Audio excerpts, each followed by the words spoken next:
Hello everyone and good morning and welcome back to my channel. डल्ले चाउ चाहिँ बनाएर देखाउन गइरहेको छु गाइज।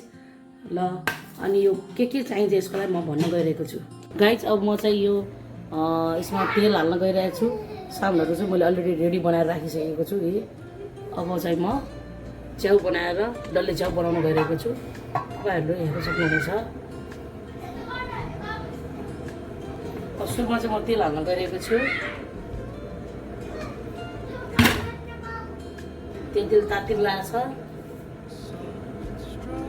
अघि नै बढी हालिसकेको थिएँ हैन। त्यो चाहिँ यतिको भइसकेको छ। अब हामीले फेरि खुर्सानी त हाल्दैन, म एउटा डल्ले खुर्सानी मात्रै हाल्छु। एकदम पिरो हुन्छ यो।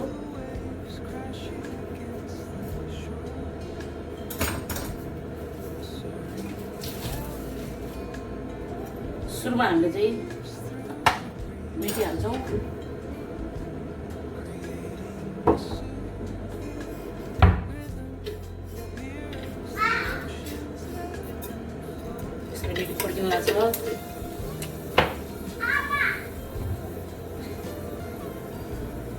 मेथी हालेपछि मैले यो प्याज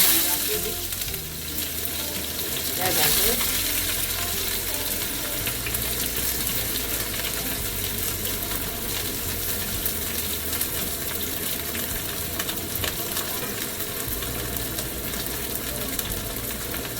मैले प्याजको साथसाथै यो डल्ले खुर्सानी पनि हाल्दै धेरै पिरो हुन्छ नत्र। यसलाई मजाले भुट्न दिने।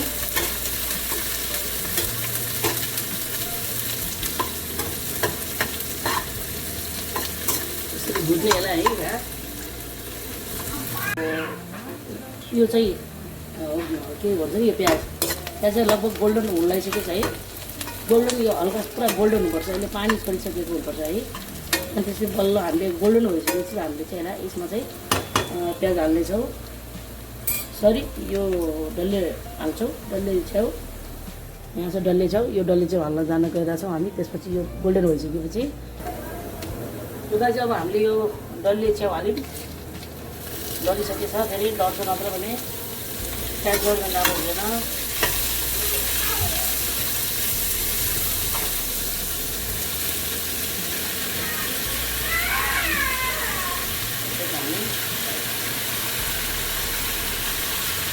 सबै हालेर चलाइदिने।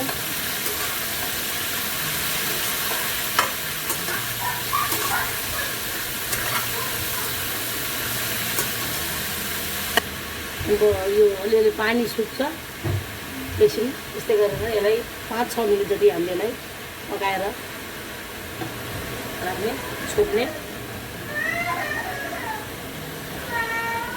गाइस 5 मिनट छोपेर 2-3 मिनट छोपेर राख्दाखेरि यसरी ढक्कन हटाउँदाखेरि यस्तो भएको छ गाइस। हेर्नुहोस् त, पानी यति धेरै पानी निस्किने रहेछ। ल अब फेरि हामी यसलाई छोपेर एकछिन पकाउँदैछौँ है गाइस। तर अझै पानी सुकेको छैन हैन। फेरि हामी चाहिँ यसलाई ढक्कन खुल्ला पारेर हैन, यसलाई चाहिँ केही छिनसम्म हामी पकाउँछौँ। पानी सुकेपछि बल्ल हामी मरमसला हाल्नेछौँ। र त्यतिन्जेलको लागि वेट है गाइस। अब हाम्रो चाहिँ यो उसको चाहिँ पानी सुकिसकेको छ है। पुरा पानी सुकिसकेको। अब हामीले बल्ल यसमा चाहिँ बेसार हाल्छौँ। बेसार कलर अनुसारको।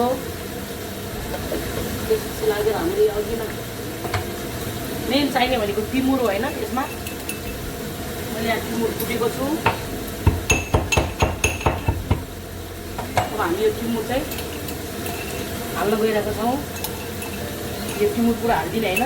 च्याउमा स्वाद भनेको नै टिमुरले ल्याउँछ। त्यसपछि चाहिँ हामीले यो अर्ग्यानिक भन्नाले मैले आफैले पिसेर बनाएको लसुन, अदुवा, धनियाँ अनि जिरा, अदुवा हालेर चाहिँ मैले पेस्ट बनाएको छु। पिसेर भर्खरै धेरै नहाल्ने, चिकन हाल्ने। यसलाई हामीले चलाइदिने।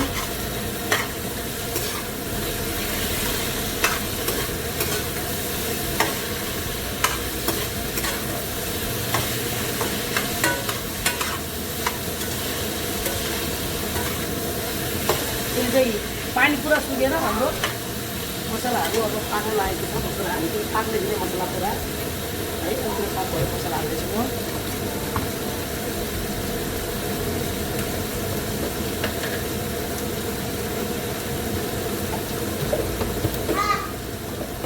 हालेर हाल्दैन त्यसको लागि है यो मसलालाई पुरा पाक्न दिने। हुन्छ हामीले टमाटर हालेपछि मात्र हाल्छौँ। हेर्नुहोस् यसको चाहिँ पानी पुरा सुकेर सुकिसकेको छ।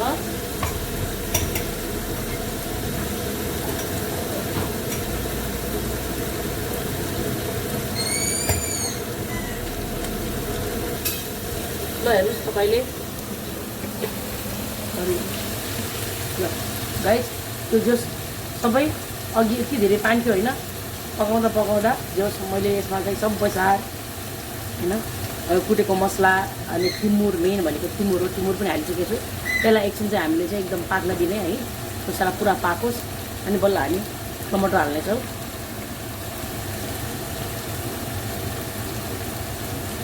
त्यो चाहिँ भुटिसकेको छ है। मैले यसलाई एक साइड लगाएर यहाँ टमाटर हाल्न गइरहेको छु। अब हामी यो टमाटर हालेपछि बल्ल हामीले यहाँ चाहिँ के हाल्छौँ त, नुन हाल्छौँ। त्यो मिट मसला चाहिँ हामीले लास्टमा हाल्नुपर्छ है, करेन्ट मसला एकदम मिठो हुन्छ यसले। अब यसमा म नुन हाल्न गइरहेको छु। स्वाद अनुसार नुन हाल्नु, धेरै नुन हाल्ने दुधको 1 केजी छ भने हामीले त्यसमा 1.5 चम्चा जस्तो हालेको छु मैले लगभग होइन। त्यसलाई अलिकति राम्रो चलाएर त्यसलाई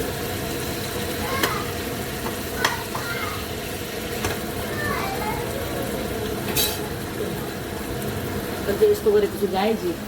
यतातिर अलिकति पाखा लगाइदिएर मैले टमाटरमा नुन हालेर एकछिन यसलाई धोपेर म पकाउन गइरहेको छु। यो ढक्कन हटाएर हेर्छौँ, यो त पुरा गलिसकेको रहेछ हल्का। हेर्नुहोस् त्यस्तै गलिसकेको छ।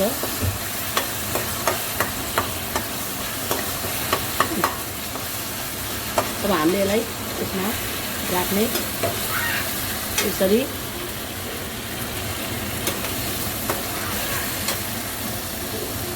एकछिन हामी यसलाई सब चलाएर पकाउँछौँ है।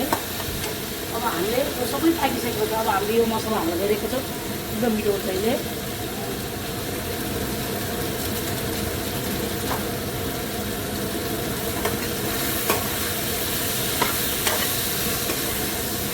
यति स्वादिष्ट बनेको छ, यति हेर्दै खाउँ खाउँ जस्तो लागेको छ।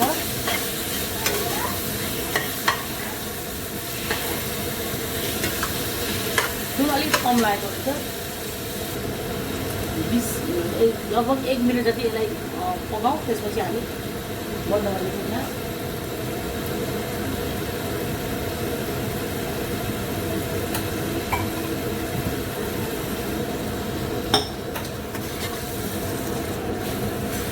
ग्रेभी चाहिँ भातसँग एकदम मिठो हुन्छ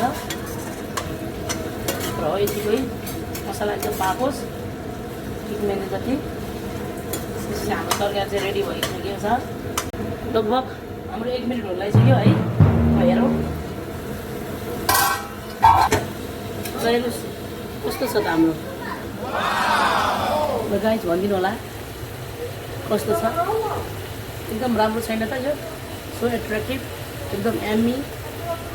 नुन अब अमिलो पनि त्यस्तो मिठो लागेको छ टमाटरको, एकदम बच्चाले खाने टाइपको। मैले एउटा मात्रै खुर्सानी हालेको छु, एकदम मिठो भएको छ मैले। र गाइस यो हाम्रो आजको चाहिँ हाम्रो चाहिँ फाइनली पुरा भयो। अब म यसलाई सर्भ गरेर देखाउन गइरहेको छु। ल गाइस हाम्रो फाइनली चाहिँ खाना सो टेस्टी छ है। र हेर्नुहोस् भात यति मिठो छ। ल भयो,